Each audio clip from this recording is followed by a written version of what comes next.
Tense.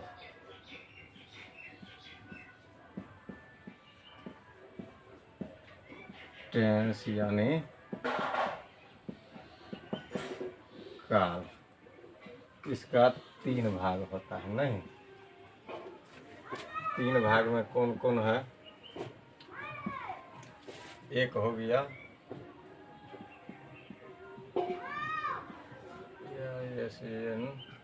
Present tense, एक हो गया पास्ट टेंस, एक हुआ फ्यूचर टेंस। इसमें प्रेजेंट टेंस, पास्ट टेंस और फ्यूचर टेंस, इसके का टेंस के 3 भाग होते हैं, ये आप लोग जानते होंगे। एक प्रेजेंट, एक पास्ट, एक फ्यूचर होता है। तीनों, भूतकाल, भविष्यकाल, वर्तमान का, तीनों।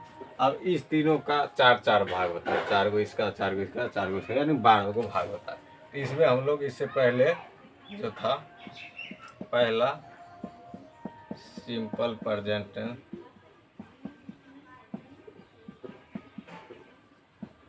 ये हम लोग पढ़ चुके हैं, इसी को प्रेजेंट डिफिनिट करेंगे। अब हम लोग ये पढ़ेंगे इसमें पास्ट टेंस में, इसका पहला simple past tense,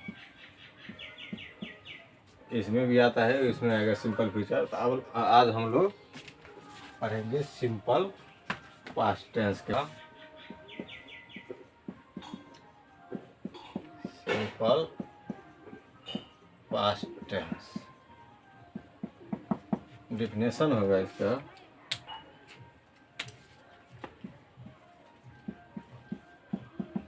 the simple past tense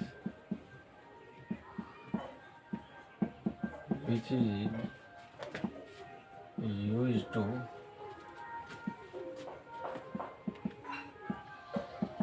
indicate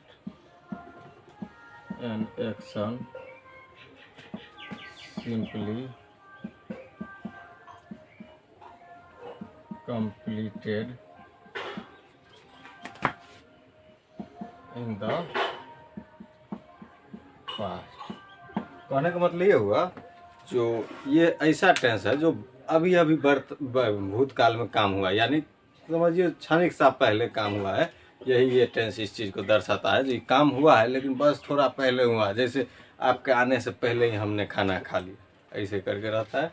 इसका चलिए, इसका जो है स्ट्रक्चर होगा सब्जेक्ट प्लस में V2 प्लस ऑब्जेक्ट, ये इसका स्ट्रक्चर हुआ। इसमें V2 वर्ब का दूसरा रूप इसीलिए लिया गया क्योंकि ये पास्ट में काम हो चुका है, थोड़ा पहले हुआ। और इसको ये तो अफर्मेटिव के लिए, नेगेटिव इंट्रोगेटिव के लिए बनाएंगे, उसमें आप हेल्पिंग वर्ब के रूप में डीड का प्रयोग करें। डीड के साथ V1 आएगा। बाकी सब में V1 का प्रयोग करेंगे हम। मतलब पहला जो अफर्मेटिव बनाएंगे उसमें हम लोग स्ट्रक्चर में पहला जो बनाएंगे उसमें आप लेंगे subject plus V2 plus subject. उसके बाद जो नेगेटिव, अफर्मेटिव, इंट्रोगेटिव, नहीं नेगेटिव, इंट्रोगेटिव, ये सब जो बनाएंगे उसमें डीड प्लस। जैसे उदाहरण ले लेंगे, एग्जाम्पल में ले लेते हैं, ही वेंट देयर। इसका हिंदी होगा वह वहाँ गया, वह वहाँ गया, ही वेंट देयर। इसी का अब हम चलेंगे, अगर आप नेगेटिव में, तो ही डिड नोट कर सकते हैं या डिडंट कर सकते हैं, दोनों सही है। इसके बदले में या हमारी इच्छा है डिड नोट भी कर सकते हैं, कोई दिक्कत नहीं है। ही डिडंट गो, V1 का प्रयोग करेंगे, ही डिडंट गो देयर। इसी में अगर हम बनाएंगे इंट्रोगेटिव बनाएंगे तो ये ले लेंगे डिड इधर, डिड ही गो देयर, इसमें प्रश्नवाचक चिन्ह दे दें। इसी का जब नेगेटिव इंट्रोगेटिव बनाएंगे तो उसके लिए कुछ नहीं करना, बस यहाँ पे दे देंगे डिड के जगह या डिडंट दे दीजिए, या डिड ही नोट कर दीजिए, डिडंट दे देते हैं। Didn't he go there person was exchange, इसके बदला में वो हम डिडंट दे दिए या did he not go there, दोनों सही है। इसका हिंदी हो जाएगा ही वेंट देयर, वह वहाँ गया। इसका हो गया ही डिडंट गो देयर, वह वहाँ नहीं गया। क्या वह वहाँ गया, क्या वह वहाँ नहीं गया। ये रहा, ये उदाहरण जो है, इसको एक उदाहरण है। अब मैं चलता हूँ जो दूसरे, इसको देख लीजिए। ये एक बार गौर से समझ लीजिए। इसमें पहले बार में अफर्मेटिव में V2 का हम लोग प्रयोग किए, वर्ब का दूसरा रूप। उसके बाद नेगेटिव में वर्ब का पहला रूप, और हेल्पिंग वर्ब के रूप में डिड का यूज किया। डिड वहाँ पहले हम लिख दिए, डिड का उपयोग कर दिया, उसके साथ नोट लगेगा वो नेगेटिव बनाने के लिए। चलिए अब दूसरा एग्जाम्पल ले लेते हैं। दूसरा example, I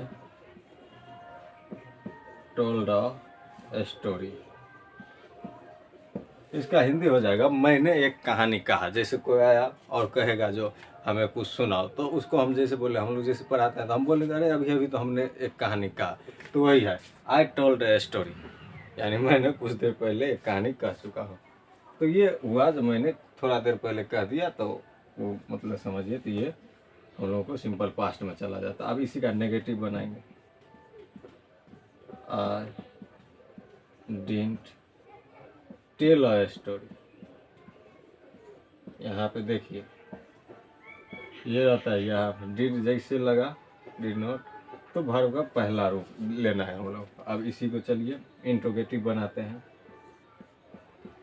did I tell a story, यहाँ पे प्रश्नवाचक चिन्ह। इसी को नेगेटिव इंट्रोगेटिव बनाएंगे,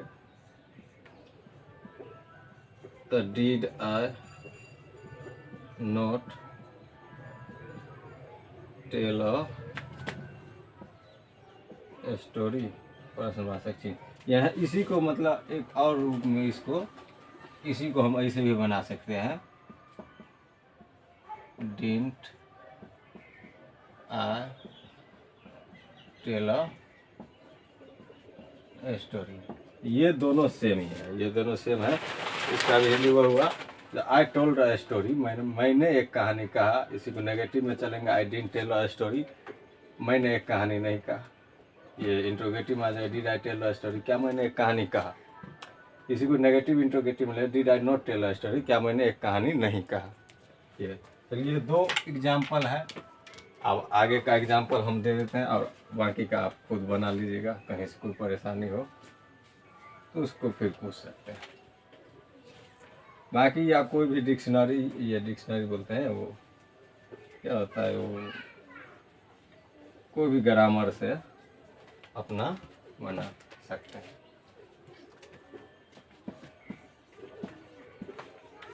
राम नहीं हो तो हम हिंदी में दे देंगे, अब इंग्लिश में बोलना। राम दिल्ली गया।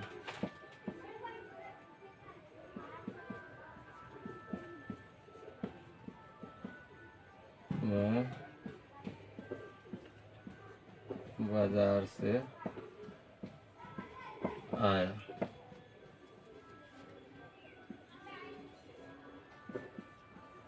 वो वहाँ गया। ऐसे करके आप अपना